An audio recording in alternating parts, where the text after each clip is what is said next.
Yo quisiera que por favor abra su Biblia en 2 de Timoteo. Quiero hablar no de un Jesús crucificado, sino de un Jesús que está vivo. Y que no solamente está vivo, sino que Jesús da vida. ¿Cuántos lo creen? Ay, ay, ay, ay, ay. ¿Cuántos creen que Jesús está vivo y cuántos creen que Jesús da vida? Ay, me gustó un poco más. La iglesia que experimenta, por favor, mirá el que está al lado tuyo. Míralo, mirá el que está al lado tuyo. Yo no tengo esta costumbre de decir, mira, haga, diga, pero míralo, por favor. Si quiere, si no, haga lo que quiera, ¿no? Porque por ahí, decirle, Cristo está vivo. No le va a contestar, sí, ya lo sabía. Recién una hermana me saludó y me dijo, no sé, algo parecido. No me diga, le digo. Porque me gustó la expresión que lo hizo. La Biblia, o la historia de la iglesia, porque no solamente lo que ocurre en Hechos va a graficar o nos va a contar lo que sucede, sino que luego la historia nos va contando el desarrollo de esa iglesia primitiva, cómo la iglesia entra en persecución, cómo la iglesia empieza a abrir, a predicar, empieza a darse cuenta que tiene que sostener su fe de alguna manera. No tenía la escritura como la tenemos hoy, todos los libros, los 27 del Nuevo Testamento, los 39 del Antiguo Testamento. No estaba completo todo todavía, había mucho por supuesto, pero había 5 puntos fundamentales, 5 aspectos que los iban a sostener, 5 puntos que iban a ser o que iba a ser su teología, o sea, su conocimiento de Dios y su puesta en práctica de las cosas de Dios. Lo primero que quisiera que podamos ver, son 5 aspectos, era que su predicación, Jesús era el Mesías esperado. Lo primero que comienzan a expresar, Jesús es el Mesías esperado. Y 2 Timoteo 2:8, que usted lo tiene así abierto, dice, acuérdate de Jesucristo, del linaje de David, resucitado de los muertos conforme a mi evangelio. Acuérdate. Tenía este texto preparado y el día viernes cuando se habló de la memoria. ¿Cuántos se acuerdan de la prédica del pastor Rossi el día viernes? Memoria, memoria de lo que Dios hizo, memoria de dónde Dios nos sacó, memoria para hacer. Porque quien fue rescatado, quien fue bendecido, quien Dios hizo algo, no calla, sino que hace memoria y pone en práctica los buenos recuerdos, la obra de Cristo. La iglesia no tiene que secuestrar el evangelio. Y este texto entonces nos dice, acuérdate de qué? Del resucitado. Memoria de Cristo. Es la esperanza que ahora se hace realidad. Ya está. En un momento era la esperanza, Señor, ¿cuándo vengas a mi vida? ¿Cuándo las cosas cambien? ¿Cuándo vuelva a tener paz? ¿Cuándo vuelva a mirar hacia adelante y no estar permanentemente condenado, con culpa, con tristeza? Dios hace la obra. Y esa memoria, por más que digas, pero mire que falta un montón todavía. Créame que usted va a partir con el Señor cuando le toque partir con el Señor o cuando Cristo venga y va a seguir todavía necesitando que Dios haga cosas. Va a seguir esperando. Eso no va a cambiar nunca. Es parte del proceso. Por eso Filipenses 1:6 nos dice que el que comenzó la buena obra la perfeccionará hasta el día de Jesucristo. O sea, hay una perfección que comienza, pero hubo un comienzo y acuérdate qué hizo Jesús. Lo primero, lo fundamental, la esperanza hecha realidad. Es mi ejemplo. Es mi punto de partida, mi punto de referencia donde yo voy a comenzar a vivir. Por eso usted puede ir a los mejores institutos bíblicos, si está bien, porque tiene que conocer la Biblia. De hecho, tenemos un instituto bíblico en el cual enseñamos. Pero usted puede abrir la Biblia en su propia casa. Puede comenzar, leímos hoy los evangelios. Hay 4 que cuentan la historia, el desarrollo, las enseñanzas de Jesús. Y desde allí usted tiene un ejemplo para imitar. A veces tenemos que volver a leer una y otra y otra y otra vez la historia de Jesús. Porque son las enseñanzas más claras, más fundamentales que tenemos que tener en nuestra vida. En medio de un sistema que se confunde, que intenta confundir, que intenta muchas veces manipular las Escrituras, manipular lo que se dice, Jesús, con tanta claridad, va a dejar enseñanzas donde no queda a veces ni siquiera lugar a especulación. Cambiar algo que Jesús ha dicho es demasiado ordinario, demasiado evidente, porque Jesús es claro cuando predica.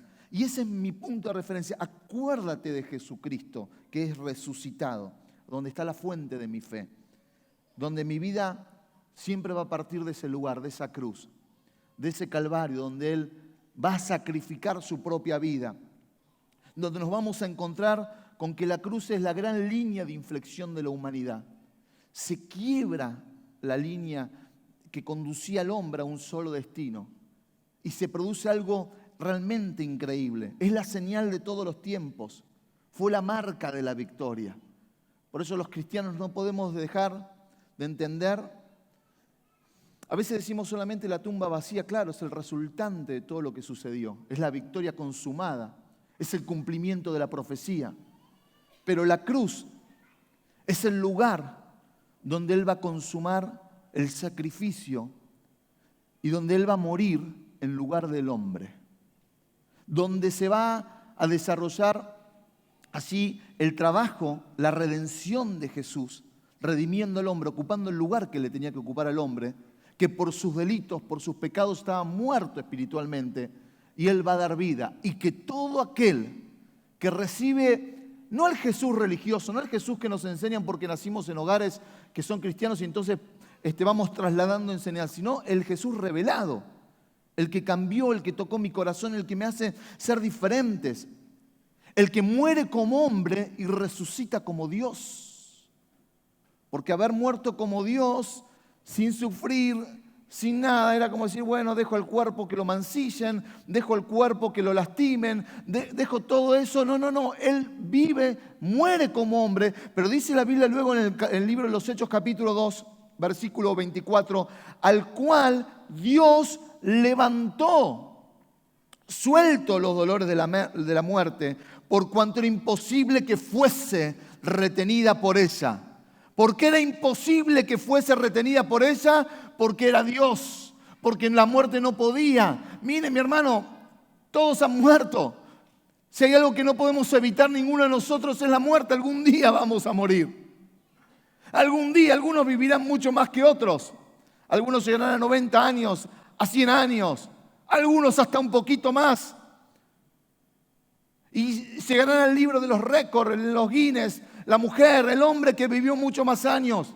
Muchos historiadores, muchos grandes próceres, muchos grandes referentes de diferentes religiones hicieron lo mismo. Pero el único que pudo contra lo que nadie pudo fue Jesucristo, porque Él era Dios y la muerte no lo podía retener. Y se cumplía la profecía de que Él iba a resucitar. Por eso la victoria consumada. El saber que la iglesia en su primer aspecto, en su primer punto, hablaba del Mesías esperado. El Mesías que el pueblo, tal vez algunos confundidos, esperaban que venga un caudillo, que se levante en armas, que haga guerra, que vaya contra los pueblos opresores. Usted sabe que mucho más en ese momento la nación de Israel ya había dejado de tener su periodo de libertad, había estado dominada por los persas, luego por los griegos, ahora estaba siendo dominada por los romanos, de los grandes imperios, de los 5 grandes imperios que habían dominado la tierra y que habían ocupado, muchos habían estado allí. Y ahora el pueblo oprimido por los romanos, esperando que alguien venga y los liberte, creyendo que eso iba a suceder con el Mesías. Jesús claramente nos da la enseñanza. Yo no vine a libertarlos de una opresión social, si bien hay un cambio en eso, sino que yo vine a salvar al hombre de su pecado, vine a dar la esperanza, el de ahora y el que va a venir. Y nosotros, que somos los que íbamos a venir, 2000 años después, tenemos la misma promesa asegurada, el Mesías esperado. La esperanza hecha realidad. La esperanza de saber que hoy Jesús está Y cada vez que nos reunimos y estamos en su presencia como ahora, el Espíritu Santo está obrando. Jesús dice en un momento, despidiéndose de sus discípulos, yo me voy, pero voy a enviar el Espíritu Santo para que esté. No va a ser tangible como lo era en ese momento Jesús, aunque estaba ya en cuerpo glorificado. No me van a ver con sus ojos físicos, no me van a oír con sus oídos físicos, pero yo les dejo el Espíritu Santo que va a estar con ustedes en todo momento, que va a ser su consolador, va a ser su refugio, va a ser su fuerza, que ahora lo vamos a ver en un instante. El siguiente punto de la teología de la iglesia no solamente era que era el Mesías esperado, sino de sus 5 aspectos que más predicaban era que Él era el Señor y el Salvador. Y quiero que podamos entender esta diferencia. ¿Cuántos han recibido a Jesús como su Salvador? Levanten la mano, por favor. Por favor, levanten la mano. ¿Cuántos han recibido a Jesús como su Salvador? Levanten la mano. Yo levanto la mano porque lo he hecho. Muy bien. ¿Cuántos han recibido a Jesús como su Señor? Pastor, es lo mismo. Yo recibo a Jesús como Salvador y como Señor. La Biblia, cuando no va a hablar de Señor, la expresión en el griego es Kyrios. Esa palabra quiere decir Jesús es amo. Jesús es dueño, Jesús es maestro, Jesús es soberano. Cuando en Hechos 16 vemos la historia cuando Pablo le va a decir al carcelero, cree en el Señor, en el Kyrios, en el Señor Jesús y serás salvo tú y tu casa. ¿Por qué quiero hacer esta salvedad? ¿Por qué la iglesia predicaba de Jesús como Salvador, pero también decía Jesús como Señor? Porque si uno puede decir, pero las dos cosas son Jesús. Yo cuando adoro a Jesús digo Señor, digo Salvador, digo soberano. Sí, pero no es lo mismo. Muchos han recibido a Jesús como su Salvador. Han aceptado la obra en la cruz del Calvario. Saben que murió, que resucitó y celebran, y pueden celebrar, pero no muchos han recibido o tienen a Jesús como su Señor. Quien es dueño, quien es amo, quien es maestro. Entonces, quienes nosotros nos sometemos porque Él es soberano. ¿Por qué ocurre eso? Porque mi humanidad muchas veces no me va a dejar. Mi humanidad es más fácil permitirle a Jesús que sea nuestro Salvador, aceptar la obra porque no nos cuesta nada. Es más, es gracia, viene. Es un regalo de Dios. Señor, ¿qué tengo que hacer? Aceptarlo, pero muchas veces, ahora, después de aceptar a Cristo como Salvador, viene el proceso de aceptar a Cristo como Señor. Y es ahí entonces cuando nuestra humanidad empieza a luchar, porque ahora el que tiene que morir soy yo. Porque Jesús ya murió por mí y eso lo convierte en el Salvador. Ahora, el que tiene que morir soy yo y eso lo convierte a Él en el Señor. Voy de nuevo. Cristo tuvo que morir y eso lo convirtió a Él en el Salvador. Él murió y me salvó. Pero ahora yo tengo que morir a mí mismo, no físicamente, no que usted se suicide o que alguien haga el trabajo por usted, ni mucho menos, sino morir a nuestra naturaleza pecaminosa, a nuestras costumbres, a lo que no hace que el Espíritu Santo y que Dios maneje, y Él entonces se convierte en Señor. El tema es que muchas veces nos gozamos porque Jesús murió, pero nos olvidamos la parte donde tenemos que morir nosotros. Donde le tenemos que decir, Señor, ¿en qué áreas de mi humanidad tengo que morir? ¿En qué áreas de mi orgullo tengo que morir? ¿En qué área de mi orgullo tengo que morir? Hay gente que muere, ahora sí, físicamente, y por su orgullo no arregla sus situaciones y se las lleva a la tumba. Y tan solo lo único que lo separaba de la respuesta o de la solución era acercarse y hablar. Acercarse y humillarse aún teniendo la razón. El orgullo es lo que separa, el orgullo es lo que genera guerras, unido a la avaricia y un montón de otras cosas más. Y Dios va tratando con nosotros porque no podemos construir si no morimos a nosotros mismos, porque siempre nuestra humanidad hace que querramos defenderla, querramos estar. No dejamos a Dios ser soberano. ¿Sabe lo que es soberano? Es cuando Dios hace lo que quiere cuando quiere. Él es soberano, Él es dueño. Y entonces no aceptamos que Él sea soberano. Le decimos, Señor, es como los solteros que están orando por su novia y dicen, Señor, te pido que hagas tu voluntad, pero que sea María. ¿Y dónde está la voluntad de Dios? Estás manipulando a Dios diciendo, Señor, haz lo que quiera, pero que sea esto. Pregunto, ¿cuántos oran a veces parecido? Señor, haz tu voluntad, pero vamos a hacer esto. Entonces, ¿qué haces? ¿Le avisás a Dios nada más? Le estás comunicando. Una cosa es preguntar, otra cosa es comunicar. Y a Dios hay que ir a hablarle. Por eso creo que hoy el altar está preparado para 2 pasos. Para aquellos que necesitan a Jesús como su Salvador, pero para aquellos que necesitan a Jesús también como su Señor. Los que necesitan a Jesús como su Salvador tal vez sean los que hoy están por primera, segunda o tercera vez en la iglesia. Aquellos que digan, yo conozco el Jesús histórico, por supuesto que en Argentina todos hemos escuchado hablar de Jesús a comparación de otras naciones del mundo donde ni siquiera su nombre ha sido mencionado en su lengua. Pero también tengo que dar el paso hoy de decir, Señor, ¿realmente sos Señor en mi vida? ¿Sos el Kyrios? ¿Sos mi dueño? ¿Qué hace el dueño con sus pertenencias? Lo que quiere. Si el dueño decide hoy cerrar su negocio, el dueño lo cierra. Sus empleados no van a mandar. Si el dueño decide hoy agarrar el dueño de su dinero, usted es dueño de su dinero, agarrar todo el dinero que usted tiene cobrado del mes y decir, vamos con mi esposa hoy y lo vamos a despilfarrar en Unicenter. Bueno, si agarra el dinero hoy, que estamos a fin de mes, no va a despilfarrar mucho, pero si lo hace el domingo que viene, que es 3, y apenas acaba de cobrar sus 200.000 pesos, 250.000 pesos mensuales que cobra, ¿no es así? Le sacamos un 0, 25, le sacamos otro 0. ¿Qué va a pasar? Usted fue dueño, pero hizo lo que quiso, después agárrese y acepte las consecuencias. Jesús es dueño mío. Pero lo bueno es que Él no despilfarra, Él sabe lo que hace.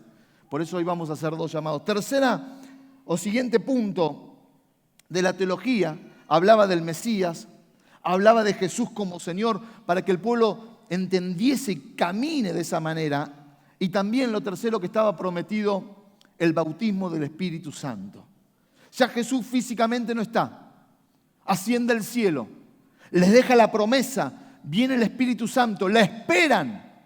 Y allí en el aposento alto, punto de referencia, punto clave en la historia ahora de la iglesia primitiva, un episodio fundamental, ya Cristo no está presente, están esperando que venga el Espíritu Santo y en ese aposento alto 120 hermanos orando, con miedos, con temores, con incertidumbres, con esperanza, sabiendo que se habían encontrado con el Cristo revelado, sabiendo que lo que Jesús había prometido era verdad y teniendo una convicción, ahora necesitaban un sello.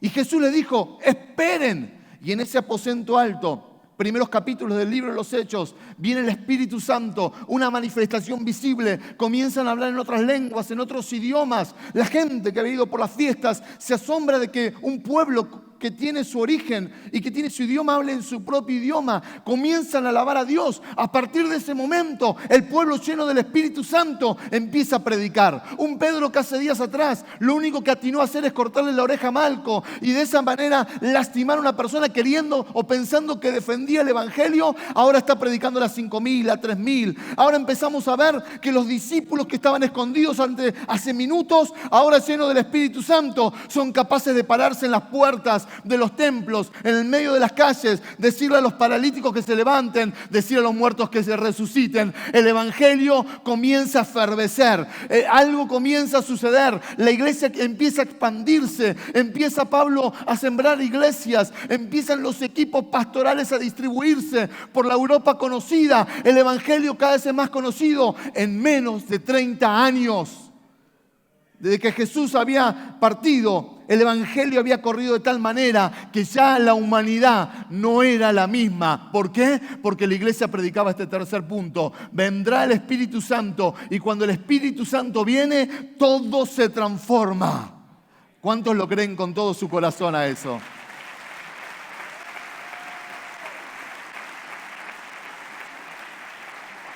En el año 313, Constantino decide oficializar un mover espiritual.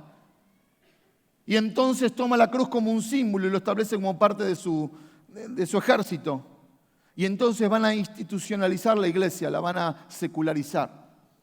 Y la iglesia entonces, a partir de todos esos momentos, va a pasar por momentos de oscuridad, por momentos que se apagó. El pensamiento es nuestro concepto es ser cesacionistas. Todo lo que ocurrió en el libro de los Hechos, todo lo que ocurrió en el Nuevo Testamento, cesaron con la muerte de los discípulos de los apóstoles. Todos los milagros, todo el mover espiritual. Años después, o muchos siglos después, algo volvió a ocurrir.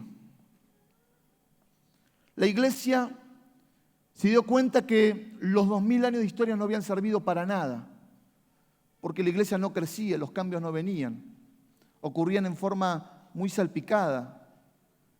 El predicar el cesacionismo era: cesó el milagro, no oremos por milagros. Cesó el mover de Dios, no oremos por el mover de Dios, no oremos por la experiencia del nuevo nacimiento. Y entonces surge otro movimiento, los continuacionistas, que empezaron a entender que todo lo que había ocurrido en la Biblia era para la iglesia actual. Y entonces empieza a prenderse un fuego. Vuelven a recibir el bautismo del Espíritu Santo. Vuelven a recibir la presencia de Dios como nunca antes y comienza la lucha. Algunos que decían que no, otros que decían que sí, pero lo trascendente es que a partir de esos momentos se produce un cambio histórico, un cambio mundial, cuando la iglesia cambia su pensamiento. Y a partir de ese momento la iglesia entra en una nueva etapa, una etapa de avivamiento, donde antes eran 10, donde eran 20, donde eran 40, ahora son cientos. Donde antes solamente se decía: Señor, haz tu voluntad, pero a modo de tapar las culpas o a modo de anticiparte que nada iba a pasar, diciendo que Señor, se haga tu voluntad, que se haga tu voluntad, que se haga tu voluntad. No se hizo, no, bueno, se hizo la voluntad de Dios. Y no era porque pedían la voluntad de Dios, sino porque se estaban cubriendo, porque sabían que nada iba a ocurrir, porque lo sobrenatural no existía en la iglesia empieza a experimentar el nuevo nacimiento.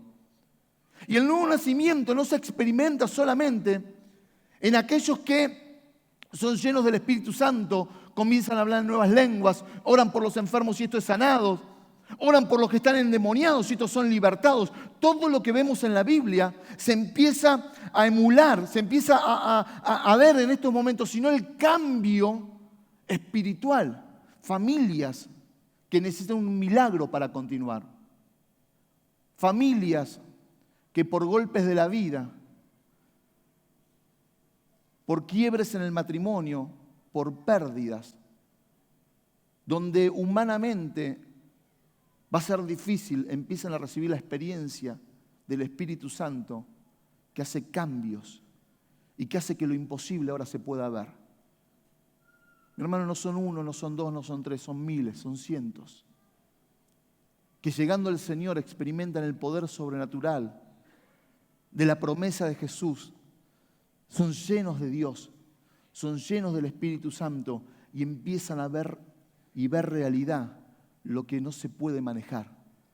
Entonces, la pregunta es: ¿qué recibimos? ¿Qué recibía la iglesia?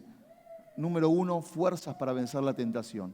Jesús, lleno del Espíritu Santo, pasó los 40 días en el desierto y venció la tentación. Poder para vencer la tentación cuando haya situaciones donde por ahí sea imposible para que vos lo puedas hacer, porque 1000 veces probaste, 1000 veces caíste. Escuche, 1000 veces probaste, 1000 veces caíste. Segundo, dentro de este punto, era poder para operar milagros. Todo lo que Jesús hizo fue a través del Espíritu Santo. Milagros, sanidades. Él obraba en el nombre de Jesús y se producía liberación. Se producía libertad, revelación, sanidades, milagros, poder para operar milagros. Cada vez que nos reunimos en la iglesia oramos por eso. Mi hermano, no quiero nunca llegar al punto que un día diga: no oremos más por milagros. Ese día dejo de ser pastor. El día que crea que no hay que orar más por milagros. El día que piense, el otro día me contaban de un grupo en un país que cuando los misioneros van y le piden a la iglesia que oren, le dicen: ¿para qué si Dios conoce todas las cosas? ¿Cómo? ¿Para qué oramos? Dios ya conoce, si conoce nuestros pensamientos, conoce nuestras necesidades, si estoy bien, si estoy mal, si estoy enfermo, si estoy sano, si estoy dolido. Esto, ¿para qué le voy a andar diciendo a Dios? Le voy a orar si Dios ya conoce. Él es omnisciente, Él es omnipresente, está y sabe todo. Listo, empezamos a agarrar la Biblia, empezamos a arrancar todas esas hojitas que nos habla de orar sin cesar, que nos habla de clamar, Juan 11, todos los libros que nos hablan de la oración. Mi hermano, el pueblo de Dios tiene que ser un pueblo que ora, un pueblo que cree en milagros, un pueblo que sabe que permanentemente tiene que estar en el Espíritu y estar viendo, no, ni desde la manipulación, ni desde el emocionalismo, los cambios que produce realmente el Espíritu Santo. Dios está vigente, Dios es actual, y el poder que hizo que se levanten los muertos en esa época, que se sanen los enfermos, está en medio de esta mañana, en medio de este lugar, en medio de tu vida, en medio de mi vida también.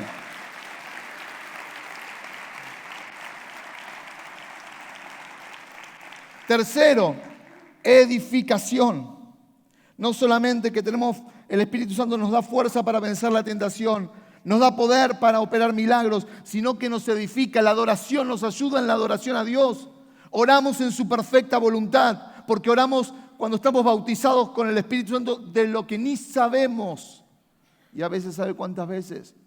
Yo he estado intercediendo y hablando en lenguas, bautizado con el Espíritu Santo, y sé que oraba lo que no sabía.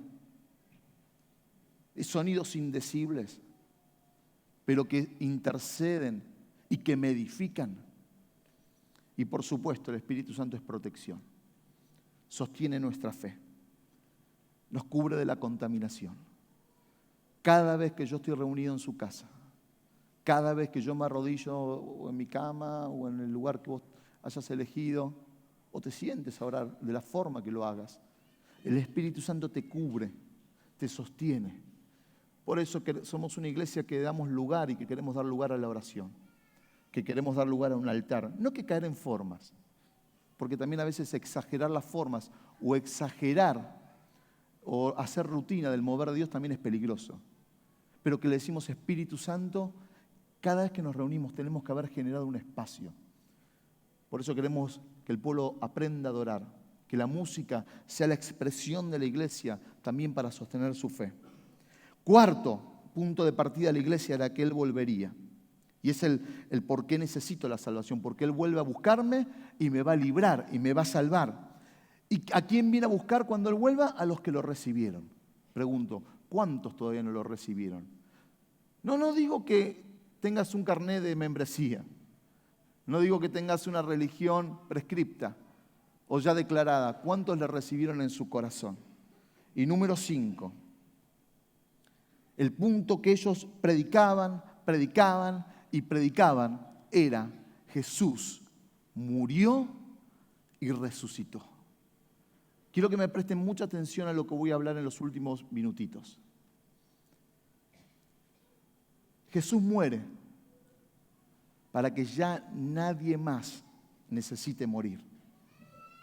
Jesús va a la cruz y deja que todo ocurra estando en completo dominio de la situación. ¿Sabe por qué hago énfasis? Porque algunos dirán, bueno, Él no pudo manejar la situación. ¿O por qué Jesús no se levantó? Él podía. Solamente con un pensamiento, solamente con el chasquido de un dedo, solamente esbozando una letra de una palabra, Él podría haber dicho que todo se disipe ahora, que los romanos queden congelados, queden duros, que queden exterminados. Que vengan ángeles y me saquen los clavos y yo vuelva con un cuerpo sólido, fuerte, sin que nada de lo que haya pasado me lastime. Pero Él todo el tiempo dominó la situación. Todo lo que ocurría, Jesús sabía que lo podía detener y no lo detenía. ¿Por qué? Porque Él iba a morir para que nadie más necesite morir. Y cuando nos encontramos en esa cruz, hay varias palabras que Jesús va a decir. Pero hay dos expresiones. Una, empieza a ver que el pueblo, que los soldados, que el gobierno se empiezan a mofar. El pueblo que gritaba, el gobierno que estaba ahí presente y todo lo tomaba con poca seriedad. Los romanos los soldados que se empiezan a mofar. Y Él mira, los ve como ovejas sin pastor y dice: Señor, perdónalos, porque no saben lo que hacen. ¿Sabe qué? No se estaba refiriendo a que lo crucificaban. Se estaba refiriendo a la hazaña a la maldad con que estaban haciendo las cosas. No entendían los motivos, no entendían ni siquiera el alcance de lo que significaba la cruz en ese momento. Y sabiendo que ellos no entendían eso y sabiendo que se mofaban y que Él tenía que ser crucificado, yo creo que si alguno hubiese venido y hubiese intentado rescatarlo, Él lo hubiese impedido, hubiese dicho, no, quiero morir, tengo que morir. Me estoy cargando sobre mi propia muerte, sobre mi propia vida, los pecados de la humanidad. La muerte va más allá de lo físico. Yo estoy siendo sacrificio vivo de los pecados de la humanidad. Tengo que hacerlo. Pero Él vio la hazaña y dijo, Señor, perdónalos. Porque sin saberlo están haciendo tu voluntad, pero hay algo que no está bien en ellos. Cuando va a llegar los últimos segundos, previo a eso, Jesús tiene sed, pide de beber, le dan vinagre. Empieza el cielo a oscurecerse de una manera inusual. Luego nos va a decir la Biblia que el velo del templo se rasga, se produce la noche siendo la plena tarde. Se produce algo que no era normal. Todo el mundo empieza a temer. Jesús está en los últimos segundos. Y entonces sus últimas palabras son: consumado es. Y la Biblia nos va a decir que habiendo inclinado la cabeza, entrega el Espíritu. La larga historia del plan de redención del hombre estaba siendo terminada en ese mismo instante. La sangre, Jesús cuando dice consumado es, dice, ya la sangre está siendo derramada, ya la sangre ha sido derramada, ya el sacrificio está listo, consumado es. Ya lo que tenía que hacer lo estoy haciendo, ya está el sacrificio, ya está la sangre derramada, ya la humanidad ahora es libre, puedo morir.